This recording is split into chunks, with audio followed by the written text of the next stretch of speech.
Yes, thank you for listening to Voices of the Vic podcast with me, Mike Duffy, and as always, my co-host, Ben Aiton. Now, we're not actually alone on this one, ladies and gents. For the first time ever on Voices of Vic, I'm pleased to announce that we're actually joined by ex-Watford defender, Paul Robinson. Paul, thank you very, very much for coming on. How's lockdown treating you? It's been good, interesting. Second one, should we say as well? Not the first one again.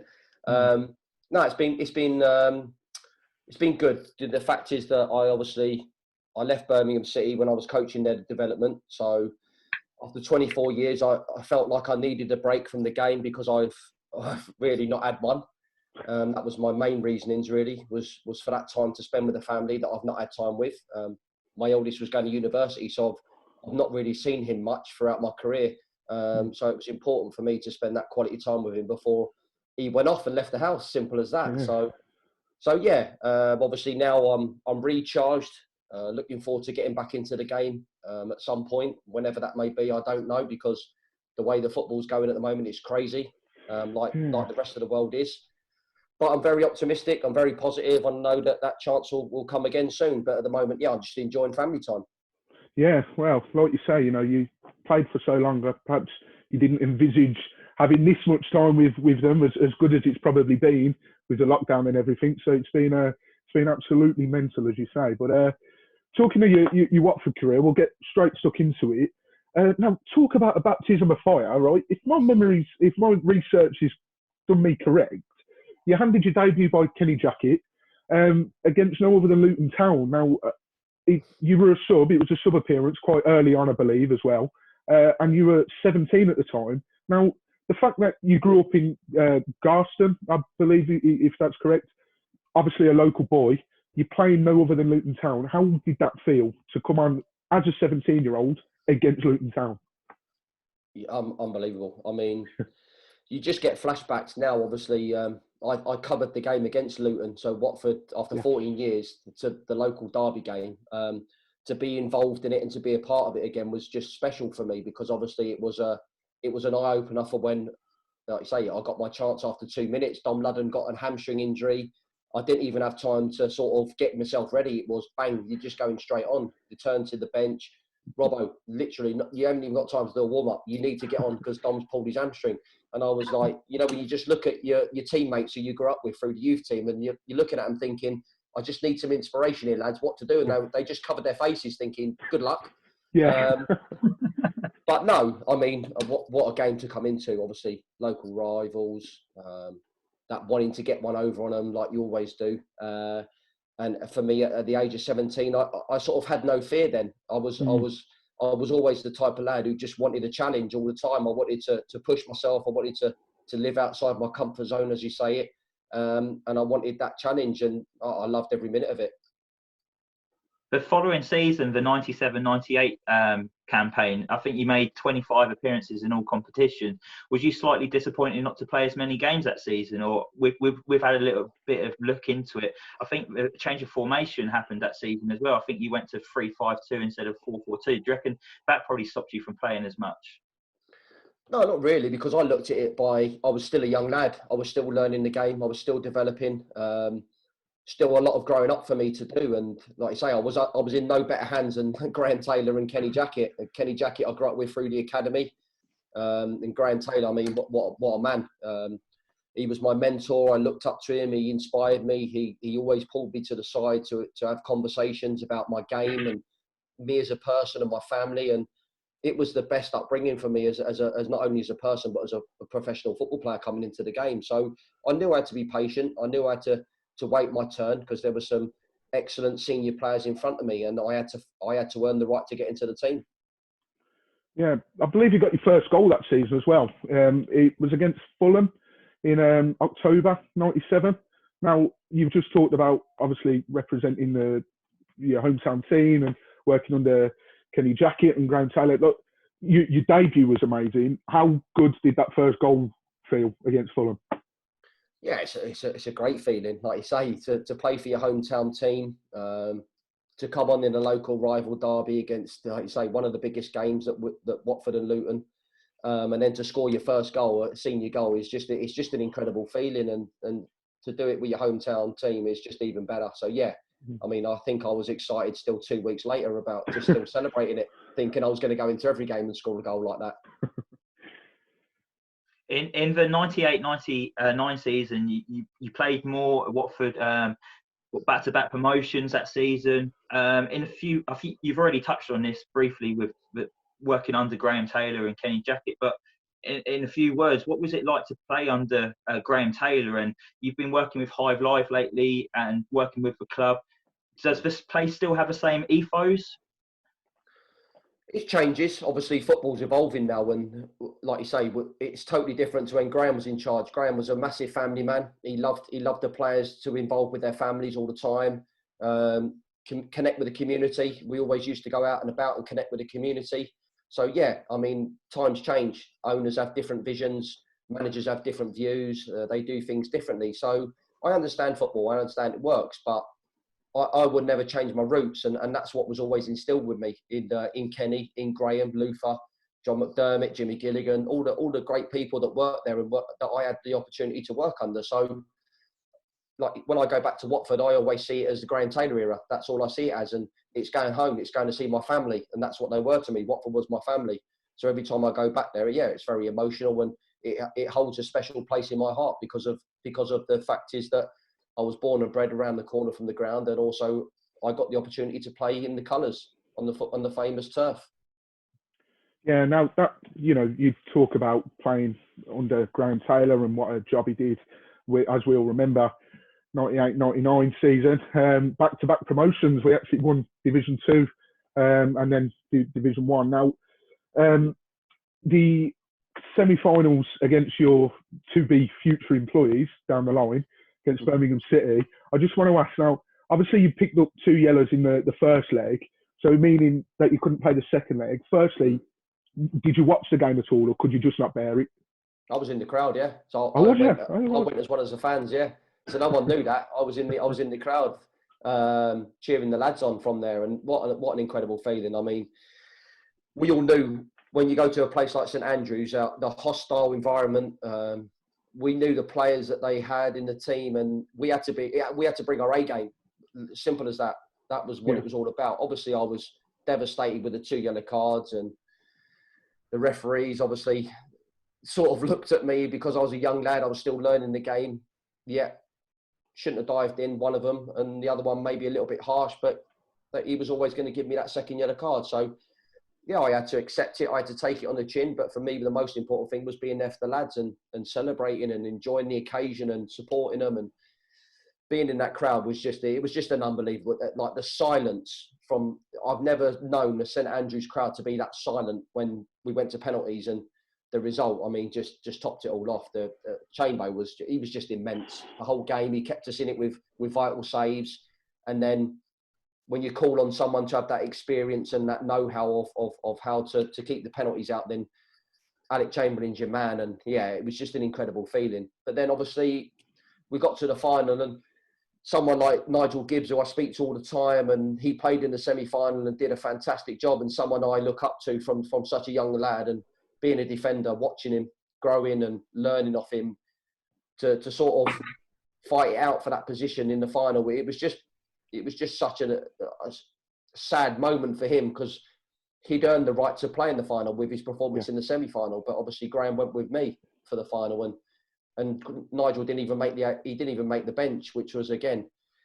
But Nigel, knowing Nigel, the man that he was always there supporting us as players, getting right behind Graham, Kenny, and I mean, you see his emotions when he grabbed Graham at the end of the game and he hugged him, and that's what it meant to us all, because we were all a family, and that's the way it was. We all celebrated together, we all lost together, and we all moved on together, and yeah, it was just an unbelievable year, that one.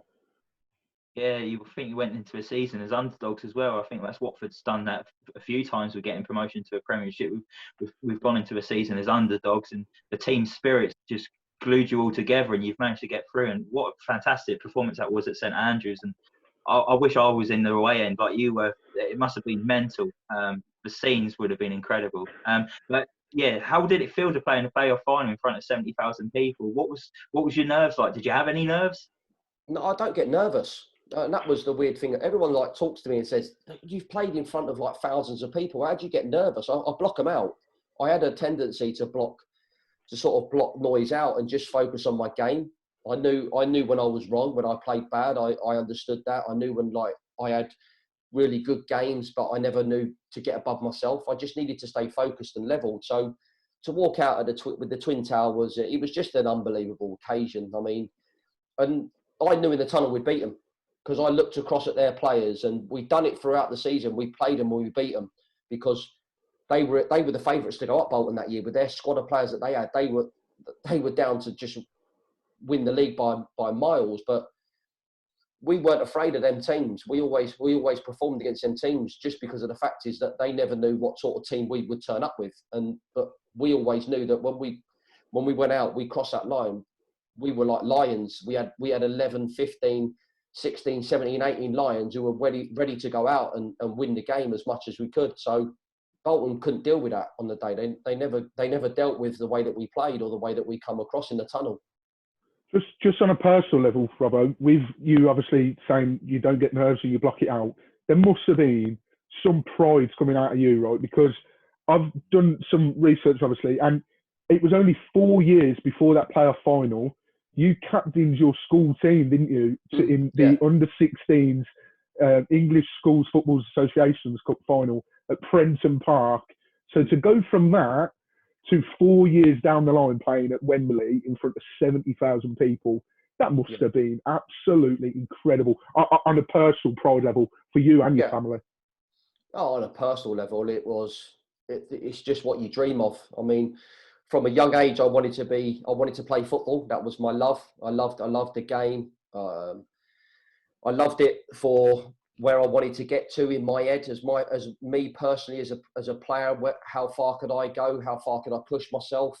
And I knew it was going to be tough. It's not easy. Professional football, people look at it saying, "Oh, it's a jolly up." But for me, it's not like that. I had to work hard. I had to earn everything that I got out of my career because of my hard work and my dedication to loving the job that I do.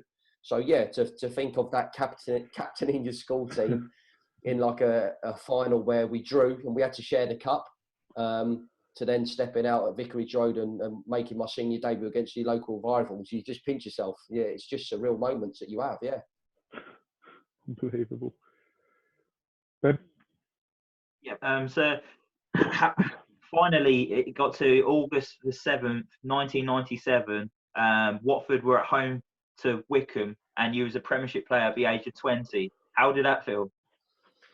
Again, amazing. To get such an opportunity to play at such a young age in the highest division against world-class players. I mean, you had to pinch yourself sometimes that you were standing in the tunnel against players like Patrick Vieira and people like that, Tony Adams. Do you know, it's just, you used to watch them on the telly growing up as a kid. So when I was younger, I used to just watch them on the box thinking, my gosh, I'd love to be where they're at and love what they're doing. And then the fact that you're standing next to these players week in, week out in the Premier League was just an incredible feeling.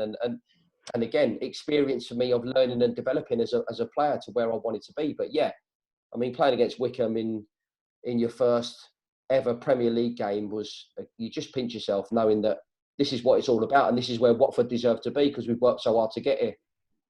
You mentioned there, were you obviously as a young lad watching Vieira, and next thing you know, you sort of stood next to him in the tunnel. You say you're a young lad. You were 20 years old playing in the Premier League. And we beat Liverpool famously that season, thanks to Mooney. And we beat Chelsea at home. I think Alan Smart scored. You played in both of those. Yeah. You played in both of those. Now, firstly, you were a Premier League player at 20 years of age. And like you said, you were coming up against these big names. Not only, A, how did it feel playing against these people? And B, to come out victorious on those two occasions when we would have been massive underdogs. That must have been unbelievable. Yeah, I'll tell you like this. So comparing to the Liverpool and Chelsea game, obviously the Chelsea game, I'll start with the Chelsea game because the Liverpool game's much more to me than it'll ever will be, just because of the fact of where we won the game. But the Chelsea game at home, obviously 2-1 with the players like Desailly, I mean, Zola, you can name them off, you can reel them. And we're expected to get hammered. We were expected to get hammered against them teams, but we had the fighting spirit. We had the togetherness of the same group of players, the same manager, the same beliefs of what we wanted to achieve week in, week out. Yes, it was impossible with some games because we didn't have the money to go out and buy world-class players. Plus, Graham never believed in that. Graham believed in, he wanted players who wanted to play for Watford Football Club, and he wanted them to fit into the family, the community. He wanted them to understand what Watford Football Club meant to them. So it was hard for us to go out and find these players who wanted to play for the club and not just for the money. It was hard then. But what we had a togetherness. And the Chelsea game for us was obviously a fantastic feeling. But the one at Liverpool, oh my God, what an occasion. I mean, I've never, ever experienced it where you've gone to a place like Anfield, you're in the tunnel when you're looking at Robbie Fowler thinking, oh my God, please don't be on form today. I mean, Chris Day was in goal. And he was unbelievable that day. I think everything hit him from every part of his body. I think he saved the ball with. It was just one of those days where you felt it's going to go our way. Yeah. And to walk off that pitch knowing that you've won 1-0, to see your fans celebrating with so much joy and pride, but the fact that Liverpool fans stood and clapped us while we walked back down that tunnel was just an unbelievable feeling that I'll never forget. Yeah. That's incredible. It was. My hair stood up on the back of my neck while I was walking down because I had to take it in. You don't go to places like Anfield and get results like that unless, do you know what I mean? They're special moments in your life. And when you look around at a kid at age of 20 and you've just beaten, I mean, Jamie Redknapp's in midfield. You could name them all. Just phenomenal. We got that result. Tommy Mooney bagging the winner and just looking around and everyone standing up. Liverpool fans clapping you as you're walking off. You had to clap them back because respect. You just had to respect them, and we deserved to win the game. Even though Daisy pulled off loads of saves, we created numerous opportunities ourselves to win the game by more. So your favourite result in Watford shirt then, Robbo? Oh, 100%. That's definitely up there. Just because of the whole day, the whole experience for me was just. Obviously, I've got so many fantastic memories, but to win there and in the Premier League in my first year as a Premier League player was just an unbelievable feeling. Yeah, I loved every minute of it. Would you say Anfield was probably the best stadium you played in just because of that experience you had as well? Yeah, 100%. I mean, Newcastle, again, another stadium where you go and fantastic. The fans passionate. I just love the way the stadium looks. Obviously, the old Highbury, loved going there. But yeah, when you go to Anfield, I mean, still, when I went with different teams to Anfield as well, I still had that special moment of playing for Watford. That's what it meant. It was just that my first memories were I've won here with Watford 1-0, but I also got clapped off by the Liverpool fans because we played so well. Yeah. Talking of special moments, we're jumping ahead a few years.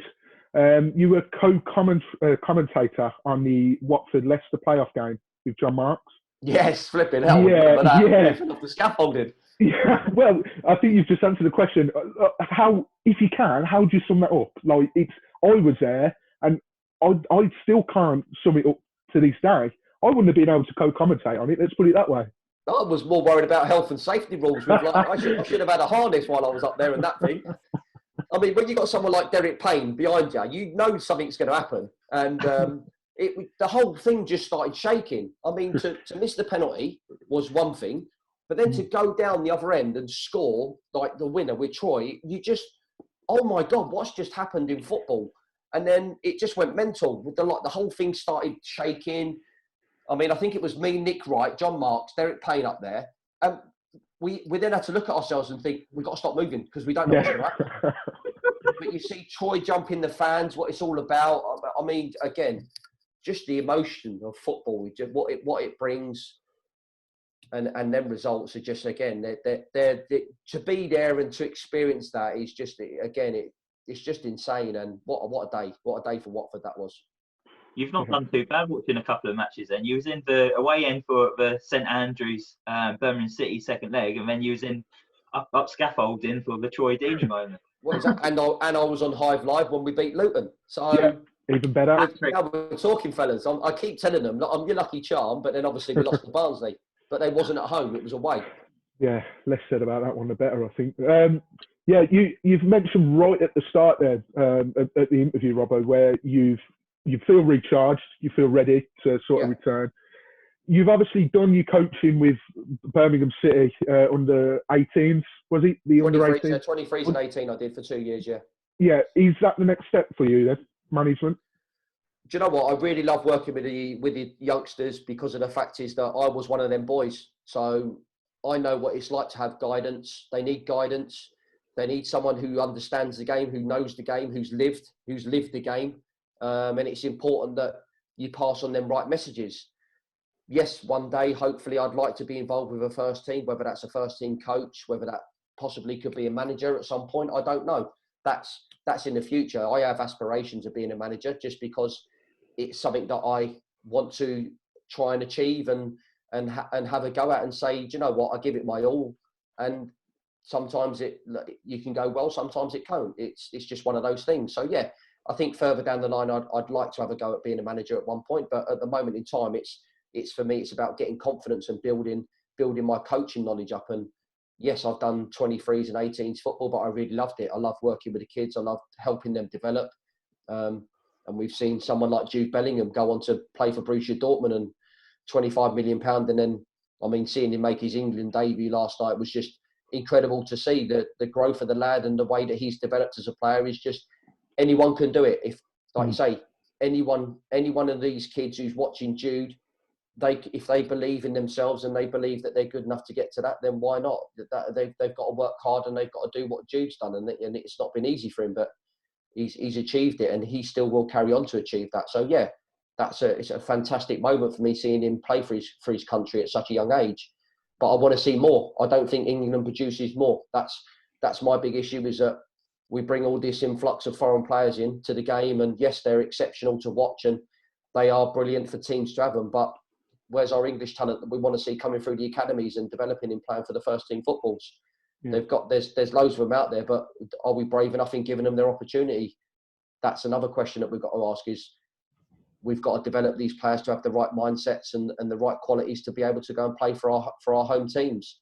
So yeah, I love working with both, but if I'm with a first team, then I get that to do that as well. Hopefully if there's young players coming through, then I get that to work with them and help them develop and understanding first team football. Yeah. It must have been brilliant bringing through someone like Jude Bellingham. You've seen it. You must have seen it firsthand, working very closely with him. Has he got it all? Has he got everything that a top player needs? Yeah, he has. But again, he's still 17. People forget he's still 17 years old. He's still developing. He's still learning. He's going to have difficult times. 100%. He's going to have times where he's going to feel like the world's on top of him. And then that's when he needs good people around him who are supporting him. And he has. His family's very well grounded. They protect him very well. So that's always a great sign, is that the family are well grounded. He's got people that he can turn to and talk to. He knows that I'm always on the end of a phone if he ever wants to chat. But again, it's about talking about everything, like day-to-day life. And sometimes you need to switch off from football because it's such an intense sport that all the publicity and all the media that he's getting at the moment can be too much for such a young kid. So he needs to be brought down to earth and talk about just normal things. But Jude's just one of many. I mean, I've worked with players like Jack Wilshere as well, who's, for me, when I played with Jack, he was one of the most talented young players I've ever seen. And injuries, unfortunately, prolonged that to try and get the best out of Jack. But I still believe that there's a fantastic player in Jack Wilshere. And I'm excited and I'm looking forward to his next stage because he deserves it. And I just hope the club takes a punt of him. And when I look at someone like Jack, I always think of Watford. I just think, is Watford the right club for him? Championship football. Get them games under his belt where he's getting challenged again, and is his ankle okay? So yeah, I look at people like that. But no, I work with great number of young players at Birmingham City. I was very lucky to work with numerous players who I believe that could play first team football. Jude, he was an exception. He was always going to go that way just because of his mentality and his ability to develop in the right way. But again, there's more players there like a Geraldo Badrami, Caelan Boyd-Muntz, who's in and around the first team, Ryan Burke, who's out on loan at Yeovil. So these players have got fantastic ability, but again, it's about being given an opportunity by the manager of the football club. Yeah, nice. Well, sounds like hopefully there'll be more English talent to come through the ranks wherever it may be. And it's interesting that you mentioned about Jack Wilshere, because I'm pretty sure we were linked with him. So be interesting to see if that comes up again in January. But we're going to finish the podcast with a few quick fire questions. Now, I'll start it off. Obviously, you've said that the game at Anfield was probably your favourite one in Watfordshire. Turning to sort of players now, who would you say the best player that you've played with in your time at Watford is? I'd definitely say I had a real good relationship with Peter Kennedy down the left-hand side. I think me and him worked really well. We understood each other's games. We understood each other off the pitch because we had a few drinking sessions, so that was good as well. Might not want to put that one in. But Richard Johnson, your typical mad Australian guy who just wanted to go around and kick a few people in midfield, but he could score some goals. Jeez.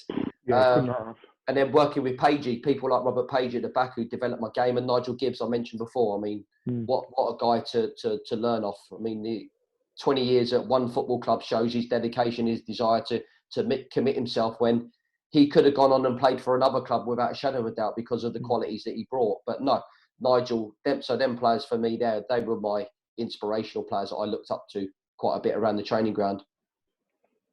Who's the best player you've played with over your whole career? Oh, God. Well, I touched on Jack Wilshere there. Jack Wilshere was brilliant. Gary Cahill, another one. Kevin Davis, Kevin Phillips, Jonathan Greening. They're my close mates, Jonathan Greening and Kev Phillips. I spent a lot of time with them off the field at West Brom. And then around the training ground was just great fun. And it was a great team spirit, a great team as well there that we had at West Brom at the time. And so I would say them players there that I've mentioned, would be ones that I would really look up to, as in have had great careers and enjoyed playing the most with them. Yeah. I'm surprised you've forgiven Phillips for that penalty in the playoff final, Robert. So I know, but hey, Kev's a Watford boy as well. Stevenage lad. Yeah. Again, he was moved on to Sunderland from Watford, and I mean, what a career he had. Fit me. Yeah. Watford would have loved to have kept him for so many years, but when you see players like that and the rise, I mean, Kev was coming to the game later from Baldock Town when Watford brought him, but his rise to fame just flew by, and he's a legend at Sunderland. And Watford appreciate his time that he spent there and the goals that he scored anyway. So fantastic absolutely. Player and a great man as well. Toughest opponent you faced? Roy Keane, absolute nutcase. Yeah. Wingers, Ronaldo, Cristiano Ronaldo, obviously, David Beckham.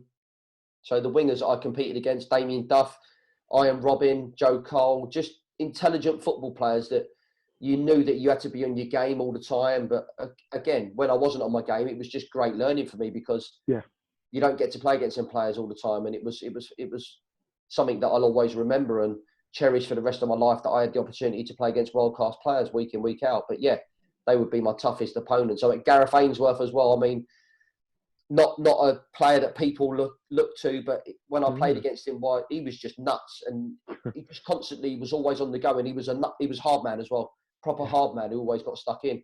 So they were the group of players that I would say would always challenge you throughout your career. You just named loads of wingers that you've came up against. Yeah. What do you do to prepare yourself to play against some of them? Do you just put one on them early and hope they don't get back up? I used to think that in my head, but because they were so good, you couldn't. You had to change your game. So you had to obviously defend a lot better. You had to work your feet a lot better. So I constantly was always trying to work on my defending, 1v1 in training, body position. So I'd always be, and I always used to analyse them. So before every game, every winger I used to play against, I used to sit in front of an iPad for 30 odd minutes, and I used to analyse the games that they'd played in and how would they change their game differently to how I could play against them. So for me, it was always about preparation and going into the games knowing that I wasn't going in cold. I was always sort of had an idea of how they were going to play. Yeah, well, no, that's brilliant. Well, thank you very, very, very much for coming on the podcast. You, like I say, the first guest we've had, so we really, really do appreciate it. And I'm sure many Watford fans will echo us in hopefully seeing you more often on Hive Live. As you said, you're a good luck charm this season. So I hope you're on the next one against QPR. Is that going to be the case? No, I don't know when I'm on now. I'm waiting to find out. So I just get a call when they want me. But like you say, it's great that they're getting all these guests on. Steve Finn was on last week, cricketing legend. Yeah. You know, all some of the ex-players and current players. I just think it's great. It's great for the fans to see it because it's connecting with the fans, isn't it? Horrible times, everyone can't go in. We all want the fans to be watching the games live and being there because the atmosphere is fantastic. But I think it's fantastic what Watford are doing, bringing this Hive live, and the fans can connect with certain people through the channel. Yeah, no, absolutely, completely agree. Well, yeah, thank you very much for chatting to us today, Robbo. We really no worries, fellas. Appreciate it. My pleasure. Thank you very much for having me on. No problem.